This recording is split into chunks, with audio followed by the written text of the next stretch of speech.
Next, we will discuss about the properties of the indifference curve. The first property is the indifference curve slopes downward from left to right.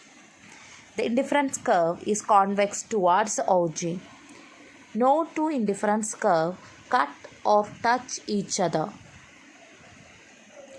Well, these are the three important properties of indifference curve. Let us now examine the property. Indifference curve slopes downwards from left to right. The indifference curve has a negative slope. As the consumer slides down from left to right, he gives up a few units of good Y in order to acquire one additional unit of good X.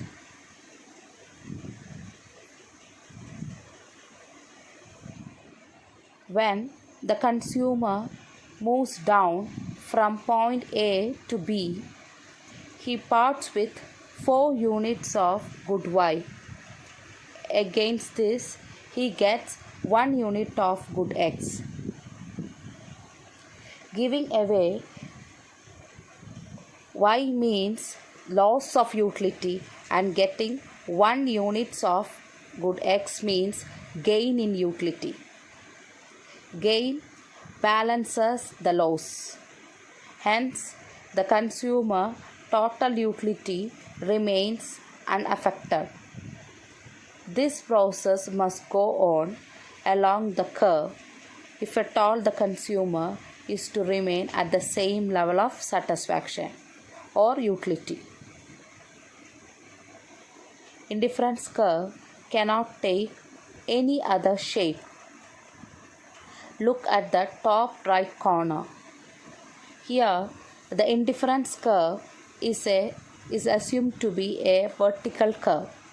It means when the stock of good Y increases from 8 units to 12 units, the stock of good X remains unchanged at 6 units. Of the two combinations S and T, the consumer will prefer T. T will offer more utility than S. As S and T represents two different levels of satisfaction, IC cannot have a vertical shape. IC curve cannot be a horizontal curve. Here, the quantity of good Y remains unchanged at 8 units. When the consumer moves from the combination C to D, the stock of good good X along increases from 6 to 12. Since the combination good X consists more quantity of good X, so the consumer will prefer D over C because D gives him more utility than C. For this reason, indifference curve can never be an horizontal curve. Now we shall see what happens if indifference curve is an upward sloping curve. When the consumer moves up from C to combination D, the stock of both the goods increases. In this case, D contains more of both good X and Y. No doubt it offers more utility than C. The consumer prefers D.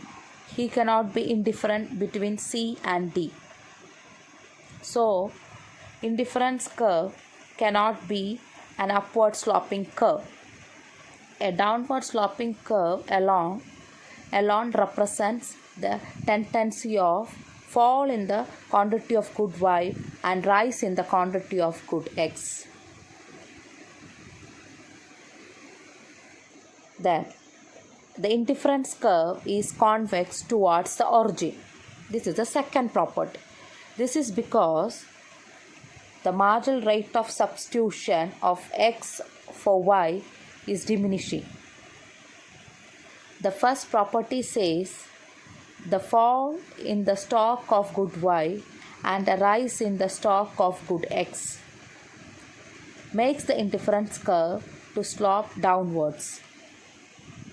This is not enough to prove the unchanging nature of total utility. We need more evidence to support this. It is here the marginal rate of substitution of good x for y comes to our rescue. Numerically, we have discussed under the heads the slope of the indifference curve. We shall make a simple graphical approach to establish this.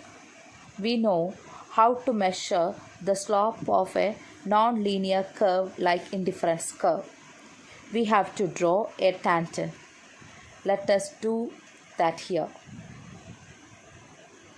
Take point F on the curve. Draw a tangent to that point. It cuts the y-axis at 10 units and x-axis at 2 units. Delta y by delta x gives you the slope. 10 by 2 is equal to 5. At point 5, marginal rate of substitution of x for y is 5 and the slope is equal to 5. Similarly, fix the point G. It is to the left of point F. Draw a tangent to that point.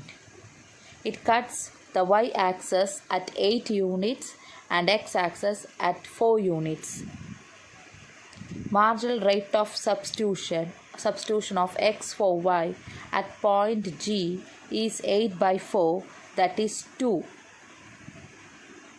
So, marginal rate of substitution of x for y is diminishing from 5 to 2 when the consumer differs from F to G. As the stock of good y falls with every exchange, the consumer's concern for good y goes up. That is why marginal rate of substitution of x for y is diminishing and the curve is convex towards the origin.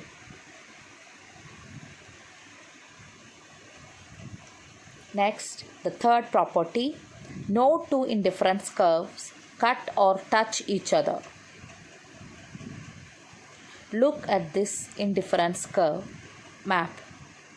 It contains two indifference curves, IC1 and IC2.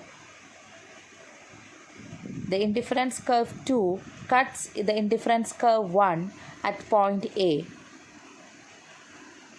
Combination A is common to both the indifference curves. Upper segment of the indifference curve 2 is below the IC1 and lower segment is above the IC1. Take two more combinations, C and B.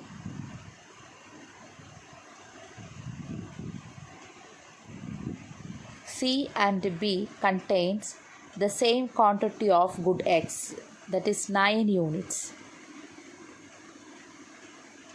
But the quantity of good Y is large in C than in B.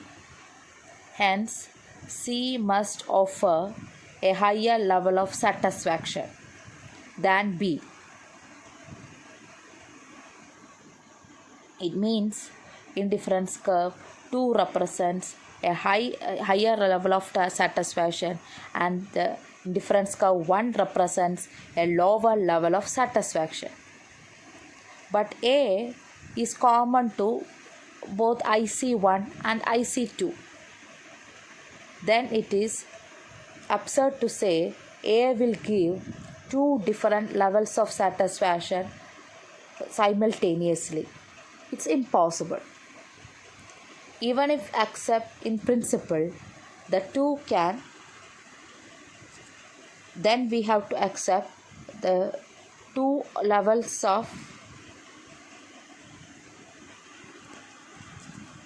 its upper segment gives less utility than IC1. Exactly at point A, its utility equals the utility of IC1.